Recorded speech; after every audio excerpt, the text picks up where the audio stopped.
Mesdames, Messieurs, retour sur cette émission, débriefing des experts, troisième partie qui va être consacrée justement à la lutte contre la corruption ici au Congo. On va rappeler que selon le dernier rapport de Transparency International, le pays se retrouve à la 146e place du classement mondial, 146e place sur 168 pays. Alors, monsieur, qu'est-ce que l'on appelle ici, localement, le Madeso Yabana? Constant. Bon, le Madeso Yabana, ça veut dire littéralement en français l'haricot des enfants. Au fait, l'expression vient de l'autre côté de la rive, au temps de Mobutu, où il y avait cette expression qu'on disait Madeso Yabana, graissage de pâtes, graissage de pneus. Au fait, c'est les agents, soit les douaniers, soit les agents de la force de l'ordre et autres, qui demandaient en quelque sorte certains pourboires en disant que donne-moi ceci pour acheter l'haricot des enfants. Aux enfants. Pesanga oyo pour nasoma Madeso Yabana. Tikalanga oyo pour Madeso Yabana. C'est-à-dire laisse-moi ceci pour acheter l'haricot aux enfants. Et c'est devenu une expression courante ici. Pratique, oui, c'est devenu une pratique, ça ne date pas d'aujourd'hui. Même quand vous lisez le discours de l'ancien président Mobutu, feu président Mobutu, paix à son âme, vous allez rencontrer ce genre d'expression de Madeso Yabana, où quand il stigmatisait le comportement de certains administrateurs. Donc, c'est cette expression. Est-ce qu'au niveau de la société congolaise, c'est une pratique qui est répandu? Parce que quand je vois justement le classement du pays selon l'indice Transparency International, il n'est pas très bon. Bon, mais sauf que l'indice, ça ne nous dit pas dans quel secteur. Oui, bah, non, si, quand même. Il y a des secteurs. Hein. Il y a, par exemple, bon, en 2011, le PNUD avait commandé au cabinet CERTI une étude. Ça, c'est en 2011, ça fait quand même 5 ans. Ouais. Et c'était les douanes qui avaient la palme d'or de la corruption, avec 80%, puis les impôts, 68%, la police, la justice et le trésor public venaient ensuite dans l'ordre.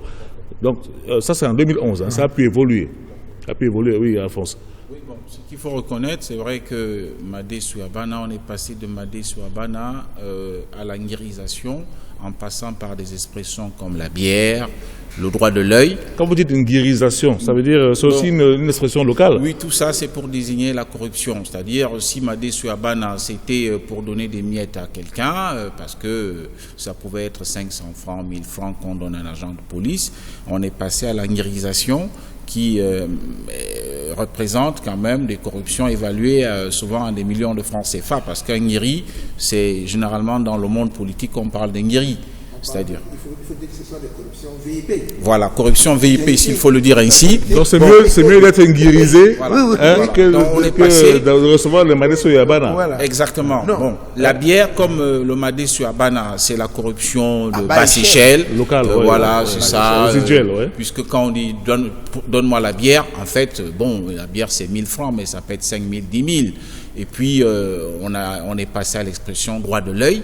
Ça, c'est lorsqu'on est sorti du conflit de 97-98 que l'expression a pris de l'ampleur, surtout dans des milieux des ex-combattants, où on disait le droit de l'œil. C'est-à-dire, écoute, j'ai vu ce que tu as pris comme pillage, est-ce que moi aussi je peux avoir droit à quelque chose? Donc, voilà, la corruption se présente sous cette forme. Mais ça, c'est la petite corruption.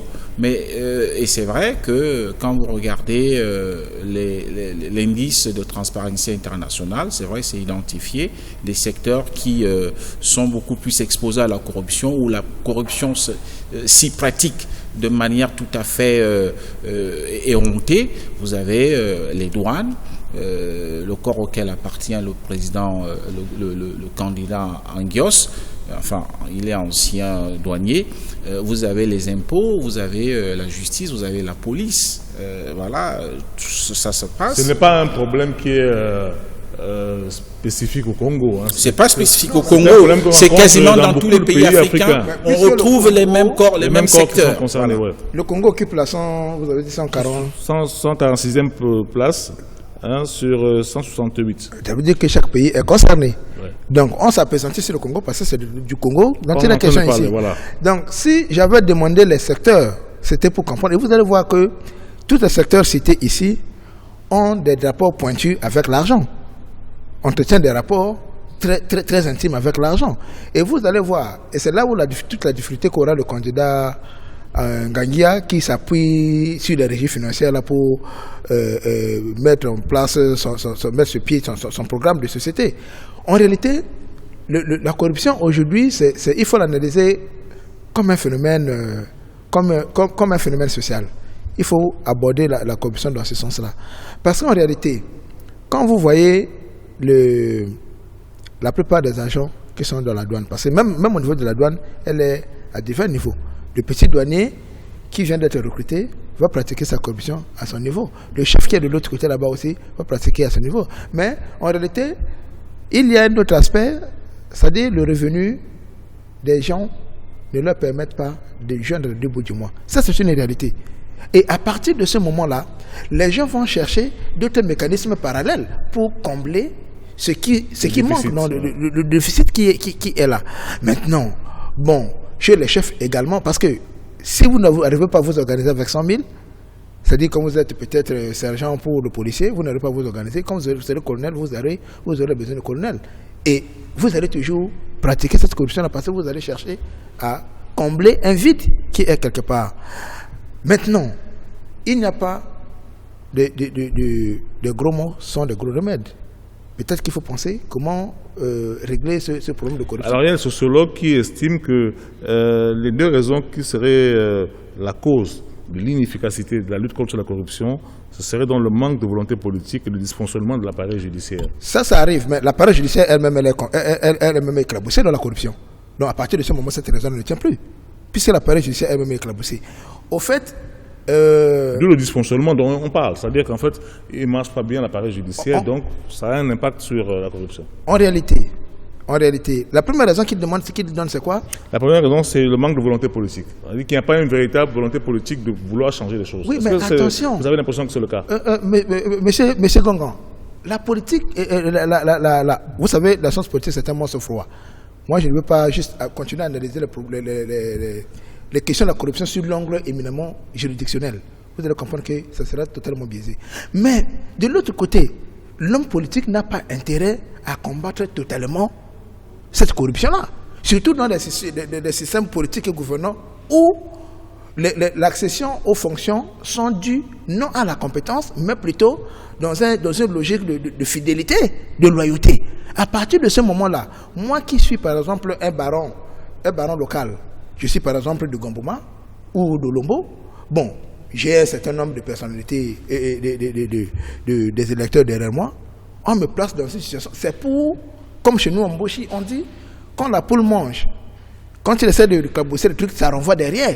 C'est-à-dire quand la poule a les enfants sont derrière, quand toi tu es là, tu es en train de travailler, ça part derrière, et les petits poules, ça mange. Donc, ça permet aussi le fonctionnement et la stabilité de l'ordre social. Je prends un exemple simple. Si vous faites le tour de Brazzaville, même au Cameroun, nous en avons vécu, où nous étions en soi, par exemple, on va vous parler des sponsors. Des sponsors, ça veut dire que cette étudiante qui a un gars qui travaille là-bas, qui a des moyens, qui finance. Et ici, là, vous allez voir que la plupart des jeunes filles vont, par exemple, à Dubaï. Ils font des petits commerces où il y a des maisons qu'on construit pour les jeunes demoiselles qui sont entretenues par ici. C'est une forme de redistribution sociale qui cela, contribue à la paix des cœurs. C'est cela. Donc le manque de volonté politique est lié à cet aspect-là. Alors oui, Alphonse, je pense que toute proportion gardée, en ce qui concerne la volonté politique, elle est agissante. Parce qu'il y a une commission de la lutte contre la corruption et la concussion, qui est d'ailleurs une institution de la République qui a été mise sur pied. Elle est efficace? Elle n'est pas efficace parce qu'elle ne dispose pas de moyens. Ça, il faut qu'on se le dise. Les budgets de transfert n'arrivent pas. Ils n'ont pas de moyens pour mener des enquêtes, pour effectuer des sondages, pour même produire un rapport. Ça, c'est peut-être des choses sur lesquelles, je pense, dans le cadre de la nouvelle constitution, de la nouvelle République, il va falloir que la volonté politique soit couplée à la pratique et aux moyens mis en œuvre. Et même, il faut doter ces structures des animateurs qui sont exonérés de tout reproche, qui sont d'une rectitude morale, n'est-ce pas, pour pouvoir lutter contre la corruption, parce que, et en même temps, il va falloir aussi s'appuyer sur l'appareil judiciaire, même si l'appareil judiciaire lui-même, il est éclaboussé dans le rapport de Transparency International, et ça veut dire quoi? La volonté politique doit amener doit tout simplement arrêter ne doit pas se compromettre pour que l'impunité soit consacrée. Moi, je pense que c'est à ce niveau que devrait se situer le travail des prochains acteurs politiques qui vont animer le pays. Constant. Je suis d'accord sur le fait qu'il nous faut un dispositif institutionnel qui va certainement renforcer, au fait, lutter contre l'impunité. C'est ce qui est à la base. Mais attention, le politique fait de la réelle politique. L'homme politique, voilà pourquoi même au pays où j'étais là-bas, que je peux appeler ma deuxième patrie au Cameroun, on a eu à mettre en place ce qu'on appelle l'opération Hypervier pour traquer ce qu'on appelait les voleurs à col blanc, je crois que c'est l'expression. Mais ce n'est pas tout le monde qui a pris. Voilà pourquoi ça donne l'impression qu'on prend un truc à géométrie variable. Parce que le politique, lui, joue sur ses perspectives électorales. En réalité, pour régler ce problème-là, il faut que nous ayons un système, d'abord, de lois qui frappent. C'est-à-dire le chef doit frapper. Vous volez, on frappe. Mais quand vous êtes dans un système gouvernant qui est mouillé, où à un certain niveau, on préfère jouer sur la paix sociale. Parce qu'on sait que telle personne qui est par exemple de Kinkala, qui a volé, le politique le prend le fond en présent, et au sortir de là, tous ces partisans vont aller à l'opposition. C'est ça au fait. Mais la lutte, de mon point de vue efficace contre la corruption, consiste à limiter l'action dans le temps. Si vous êtes dans la perspective où les gens s'éternisent au pouvoir, ça crée les mécanismes de corruption. Quelqu'un qui est par exemple directeur des impôts pendant plus de 20 ans, ou de 15 ans, 10 ans, dans une même direction, c'est une personne. Il vit dans un environnement donné. Ça crée en réalité les nœuds de camaraderie avec les gens. Tout ça là, ça fait en sorte que la corruption soit là. Bon, maintenant, les juges. Les juges, c'est des gens qui sont censés faire respecter la loi et appliquer la loi. Mais ils ne le font pas. Eux-mêmes, ils sont éclaboussés dedans. Parce que là, je vous rejoins, il y a l'impunité. Mais l'impunité est due à des raisons pratiques. C'est-à-dire un acteur politique qui pense que moi, je suis au pouvoir pendant 5 ans, je vise mon prochain mandat de 5 ans. Est-ce que si la corruption, dans ce contexte-là, concourt à la stabilité sociale ou à la paix sociale, je ne vois pas pourquoi le gars on va faire semblant de créer des institutions comme ça existe dans tous les pays africains, mais la corruption est toujours là. La plupart des pays qui ont remporté la palme d'or de la corruption sont en Afrique. Je ne dis pas que la corruption c'est l'apanage des pays africains, non. Vous savez, vous arrivez en France, l'affaire Castrim et autres, les Sarkozy sont là, on pétré dans les histoires de corruption, c'est vrai, mais chez nous, ça prend quand même de l'ampleur. Bon, maintenant aussi, il faut essayer un peu aussi de voir l'objectivité de ces instances-là qui font ces enquêtes-là. Transparency et autres. Transparency internationale. Ils sont eux-mêmes, vous savez, ils ont des bons baromètres. Voilà, monsieur Bourdon, je crois que c'est Bourdon, l'avocat de parents, c'est Bourdon international. Est-ce que c'est un monsieur crédible? Quand on sait que je n'ai pas des éléments matériels pour le démontrer certainement sur ce plateau, on sait que, en suivant certains médias dont, comment on appelle, la chaîne panafricaine là, qui est en Guinée équatoriale et au Cameroun, Africa Media je crois, que lui, M. William Bourdon s'en prenait au président équateur-guinéen parce qu'il avait perdu les parts du marché du pétrole, par exemple, au Guinée, en Guinée équatoriale. C'est dans cette chaîne. Alors, ces institutions-là se servent aussi comme des gens qui sont là, qui exercent des pressions à certaines personnes pour régler les comptes. Parce qu'en réalité, sur quelle est la crédibilité ou bien la scientificité de leurs enquêtes? Ça se base sur quoi? Comment est-ce la démarche suivie pour arriver à des résultats qui nous brandissent? Ils l'indiquent dans leur revue. Je pense qu'il y a toute une forme de protocole qui est respecté avec des enquêtes faites sur le terrain. Bon, mais oui, évidemment, ça peut toujours être discutable. Bon, est-ce que tout échange, je vais poser cette question, est-ce que tout échange se résume à la corruption? Par exemple, il faut prendre aussi cette corruption-là dans une perspective anthropologique. Prenons un exemple. Monsieur Thierry Ngonga, moi j'ai vécu au Cameroun. Je vous vois ici, vous êtes Camerounais. Dès qu'on se voit, je vous dis, mais voici mon frère camerounais. Après l'émission, je vous donne 10 000. La personne qui voit, pendant que je vous donne 10 000, il faut penser à une corruption. En réalité, ce n'est pas de la corruption, je donne 10 000 à quelqu'un que je connais. Et vous partez voir quelqu'un, ou bien je viens voir quelqu'un qui m'a rendu un service, je lui dis, bon, mon cher frère, prenez les 5 000 là. Il faut que ça se situe à quel niveau? Vous voulez qu'on tienne en compte les données, il faut prendre en compte oui, vous ne pouvez pas passer outre. Vous ne pouvez pas passer outre cet aspect. Parce que, regardez. Oui, pour terminer. Le don ou bien le partage existe.